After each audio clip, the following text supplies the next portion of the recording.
Ajit Bihar E block resident welfare association के अध्यक्ष कृष्ण नंद डोंगरा के नेतृत्व में कार्यकारिणी की एक बैठक संपन्न हुई, जिसमें कार्यकारिणी के पदाधिकारियों सहित प्रमुख कॉलोनी वासियों ने हिस्सा लिया और बैठक में कॉलोनी की समस्याओं पर विस्तार पूर्वक चर्चा हुई। कॉलोनियों में गलियों एवं नालियों का निर्माण नहीं होना, कई गलियों में गैस पाइपलाइन का नहीं बिछना, बिजली के कनेक्शन नहीं मिलना, स्ट्रीट लाइटों का खराब होना, जल भराव जैसी समस्याओं पर चर्चा हुई और इन समस्याओं के समाधान का रास्ता खोजने पर भी विचार विमर्श किया गया। बैठक की अध्यक्षता करते हुए रेजिडेंट वेलफेयर एसोसिएशन के प्रधान कृष्ण नंद डोंगरा ने बताया कि वह कॉलोनी की समस्याओं को लेकर अनेकों बार स्थानीय विधायक संजीव झा और निगम पार्षद रूबी से मुलाकात कर चुके हैं, लेकिन हमेशा आश्वासन मिलता है। जितना भरोसा इन जनप्रतिनिधियों पर किया गया था, उतना कार्य नहीं हो पा रहा है, जिससे कॉलोनी में दिन प्रतिदिन समस्याएं बढ़ती जा रही है और कॉलोनी वासियों को परेशानियां उठानी पड़ रही हैं। बैठक में मौजूद कॉलोनी वासियों ने कहा कि परेशानियों को दूर करने के लिए लगातार विधायक संजीव झा और निगम पार्षद से मिलना होगा। इसके अलावा प्रशासनिक अधिकारियों से भी मुलाकात करनी होगी। इतना ही नहीं, लगातार जनप्रतिनिधियों और अधिकारियों से पत्र व्यवहार भी करना ज़रूरी है। डोंगरा साहब, पिछले 5 सालों के पीरियड की अगर बात की जाए विधायक की, तो विधायक कितने कामयाब है और कितने फेल? सबसे पहले तो मेरा नमस्कार संघर्ष कुमार जी, और आपका बहुत बहुत धन्यवाद जो आप हमेशा बुराड़ी के लोगों की जन समस्याओं को जनता के सामने रखते हैं। और सबसे अच्छी बात आपकी मुझे ये लगती है कि आप कभी भी किसी नेता के पक्ष में नहीं बोलते हैं। पक्ष में तभी बोलते हैं जब कोई अच्छा काम होता है। तो बुराड़ी विधानसभा में देखूं तो हमारे यहाँ नेताओं की कमी नहीं है, लेकिन अगर विकास की बात की जाए तो आपसे वो छुपा नहीं है, क्योंकि आप मुझसे पहले यहाँ बुराड़ी विधानसभा में रह रहे हैं। और विकास की बात अगर आपने पूछी है तो 5 सालों में और जगह तो कहीं और कई जगह विकास हुआ है, भले ही मेरी कॉलोनी में नहीं हुआ है। लेकिन मैं आपको ये कह सकता हूँ कि हमारी पूरी RW टीम अपने अजीत बिहार ई ब्लॉक के विकास के लिए वचनबद्ध है, और विधायक जी भी इस बात से इनकार नहीं कर सकते कि हमारे यहाँ विकास हुआ है या नहीं हुआ है और कब तक हुआ। डोंगरा साहब, पिछले 5 सालों में आपकी कॉलोनी में विधायक ने क्या विकास कार्य करवाए हैं? देखिए, पिछले 5 वर्षों में मैं देखूं तो विधायक जी की तरफ से कोई काम तो हुआ नहीं है, लेकिन मैं इतना ज़रूर कहूँगा कि जब भी हम विधायक जी के पास गए हैं उन्होंने प्रयास पूरा किया है। क्योंकि आजकल आप देख रहे हैं कि सभी कच्ची कॉलोनी में DDA नाम की एक बीमारी आ गई है। पहले ऐसा नहीं था कि DDA का कई नाम था। आज भी मैं सुबह विधायक जी के पास गया था अपने कुछ लोगों के साथ, तो वहाँ पे यही समस्या थी कि मेरे ही घर के बगल में, जहाँ पे मैं अभी बैठा हूँ, वहीं पे बगल में पिछली कॉलोनी में 1 महीने से हमारे एक पंडित जी हैं, वो परेशान हैं। उनके परिवार में एक बूढ़े माँ बाप हैं जो बिजली के बिना वहाँ रह रहे हैं। 1 महीने से पहले उन्होंने गृह प्रवेश किया है, उनको बिजली का कनेक्शन नहीं मिल रहा। कारण ये है कि वहाँ पे DDA वाले ये कह रहे हैं कि ये अनऑथराइज है।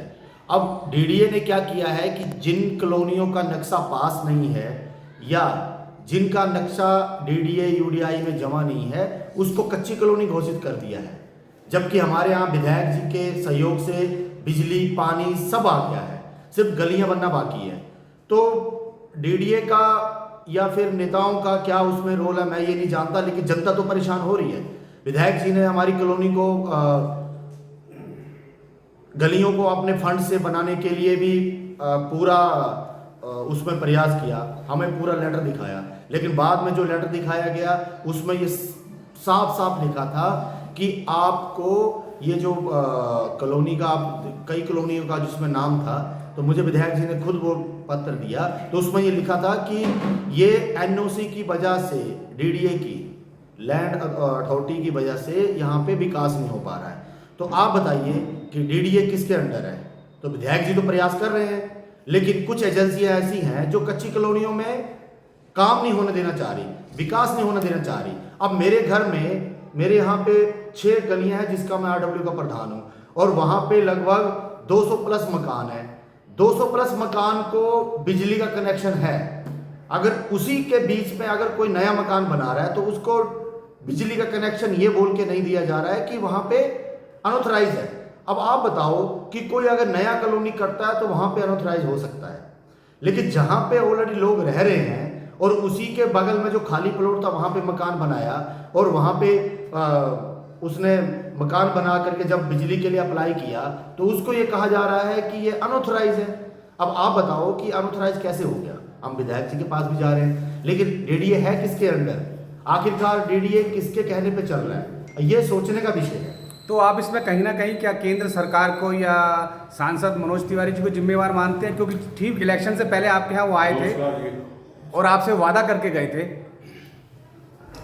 देखिए, सांसद जी यहाँ चुनाव के समय जरूर आए थे और उन्होंने भी हमें यकीन दिलाया था, लेकिन आपको शायद मालूम होगा पिछले दिनों सांसद महोदय जी का भी एक बिजली के कनेक्शन ना देने के उपलक्ष्य में एक मीटिंग का आयोजन किया गया। उस मीटिंग में भी यही काफ़ी सभी बुराड़ी विधानसभा की आरडब्ल्यू थी। हालांकि हम लोग वहाँ पे उपस्थित नहीं थे, लेकिन हमें आपके ही माध्यम से जानकारी हुई कि जो डीडीए के अधिकारी थे वो सांसद जी के कहने पे भी नहीं आए। तो अब आप मुझे बताइए कि जब डीडीए के अधिकारी सांसद जी की नहीं सुन रहे, विधायक जी की नहीं सुन रहे, पार्षद जी की नहीं सुन रहे, तो हम तो आम जनता हैं, हम तो छोटे मोटे छोटी सी गलियों के प्रधान हैं, तो हमारी कौन सुनेगा? डोंगरा साहब, अब आपकी कॉलोनी में क्या क्या प्रमुख समस्याएं रह गई हैं? देखिए, हमारी कॉलोनी में लगभग मैं ये मानता हूँ कि 2012 से मैं आया हूँ यहाँ पे, और 2012 से मैंने अपनी एक आरडब्ल्यू टीम का गठन किया, और मुझे गर्व होता है कि मुझे लगभग उस समय के जितने भी मेरे साथी हैं जिन्होंने मुझे आरडब्ल्यू टीम में प्रधान के पद पे आज तक बनने का मौका दिया, और इस बार भी मैं लगभग तीसरी बार प्रधान बना, और मेरी पूरी टीम मुझे पूरा सहयोग देती है। मेरे जो बुजुर्ग हैं वो आशीर्वाद देते हैं, और हमारी शुरू से ये प्रयास रहा कि हमारी जो 6 गलियां हैं अजीत बिहारी ब्लॉक की, उसका पूरा विकास हो सके, और उसके लिए हम लोग वचनबद्ध भी हैं। हम लोगों ने बहुत भागदौड़ करी। शुरू में हमें ट्रांसफार्मर लगाने के लिए जगह नहीं मिल रही थी, डीलरों ने यहाँ पे हमें कॉलोनी काट के भाग गए, और हम लोगों का किसी भी डीलर ने मदद नहीं किया। हमने मिलकर, मेरी पूरी टीम ने आरडब्ल्यू का गठन किया। उसके बाद हम लोगों ने विधायक जी के यहाँ विधायक जी का रास्ता अपनाया कि विधायक जी को यहाँ बुलाए। विधायक जी भी आए, पार्षद जी भी आए। हमने कई बगल की कॉलोनी वालों से भी विनती करी कि वहीं पे लोड बढ़ा के हम लोगों को बिजली का वो दे दिया जाए, लेकिन विधायक जी को भी उसका मैं ये कह सकता हूँ कि विरोध का सामना कर पड़ा। लेकिन फिर भी हमारे लंबे संघर्ष के बाद, लगभग 5-6 साल के संघर्ष के बाद, विधायक जी ने हमारे यहाँ एक ट्रांसफार्मर की व्यवस्था करी, और ट्रांसफार्मर की व्यवस्था के लिए हमें सभी कॉलोनियों से रिटर्न में लिया गया कि भाई ताकि किसी को कोई ऑब्जेक्शन ना हो। हम लोगों ने 18 रुपये यूनिट दिया, 5 साल तक 18-19 रुपये यूनिट देते रहे, और फिर हम लोगों ने जितना हमारी आरडब्ल्यू टीम ने संघर्ष करके विधायक जी की टीम को, एनडीपीएल की टीम को, बगल की आरडब्ल्यू को बुला करके, एक हमारा फैमिली रोड है वहाँ पे हम लोगों ने ट्रांसफार्मर विधायक जी के सहयोग से, ये विधायक जी के प्रयासों का ही था, फिर उन्होंने ट्रांसफार्मर बिठाया। पानी की पाइपलाइन जो अजीत बिहार के ABCD ब्लॉक में बिछी हुई थी, हमारे यहाँ पानी की पाइपलाइन बिछी नहीं थी, तो हम लोगों ने विधायक जी के पास फिर अर्जी लगाई, और उन्हीं के सहयोग से हमारी कॉलोनी में सबसे पहले, जो हमारी कॉलोनी बगल में A1/2 पार्ट है, उससे पहले हमारे यहाँ पानी की पाइपलाइन बिछी। वो हमारा दुर्भाग्य है कि पानी की गुणवत्ता अभी भी खराब है। हम लोग पानी की समस्या से जूझ रहे हैं, कई बार कंप्लेंट कर चुके, कई लोगों ने जल बोर्ड में भी उसकी कंप्लेंट करी, लेकिन अभी उस समस्या का विधायक जी के अनुसार ये कहना है कि एक पाइपलाइन जो नई आनी है कोसिक से, तो उस पाइपलाइन को उन्होंने बोला है कि रोड बन गया है, लेकिन उसको पूरा फिर से उखाड़ना पड़ेगा।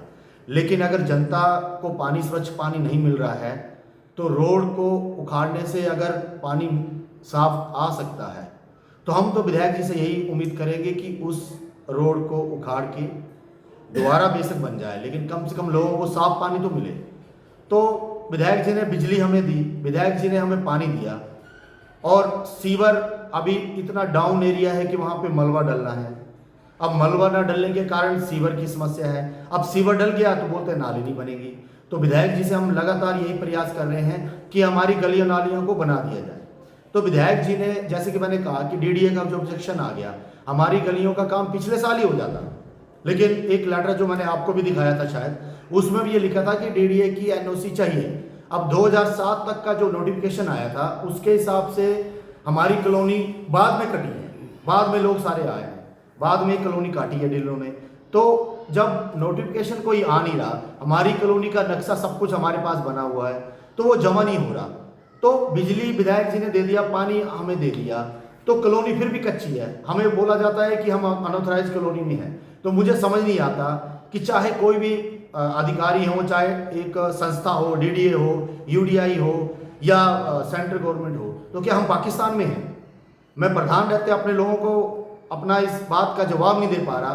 कभी हमारी स्ट्रीट लाइट खराब है, कभी हमारा पानी साफ नहीं आ रहा, गलियों में इतना बारिश हो जाए तो बाढ़ आ जाती है, लेकिन फिर भी हमें विधायक जी से उम्मीद है कि वो इस समस्या का समाधान करेंगे और हम लोगों की जो गलियां नालियां हैं उसको बना करके कम से कम हम अपने परिवार के साथ सही तरह से जीवन व्यतीत कर सकेंगे। अब एक आपसे आखिरी सवाल, ये पॉलिटिकल सवाल है कि आगामी विधानसभा चुनावों में आप किन राजनीतिक पार्टी में मुकाबला देख रहे हैं? देखिए, मुकाबला उस चीज़ से कहा जाता है क्योंकि अभी शायद आपको पता है कि हम दोनों की वैसे भी थोड़ी सी बात हो रही थी। एक चीज़ बताइए, कोई आदमी खड़ा हो जाएगा आपके सामने और बोलेगा कि मैं आपका विकास कर दूंगा, तो आप कैसे यकीन कर लोगे?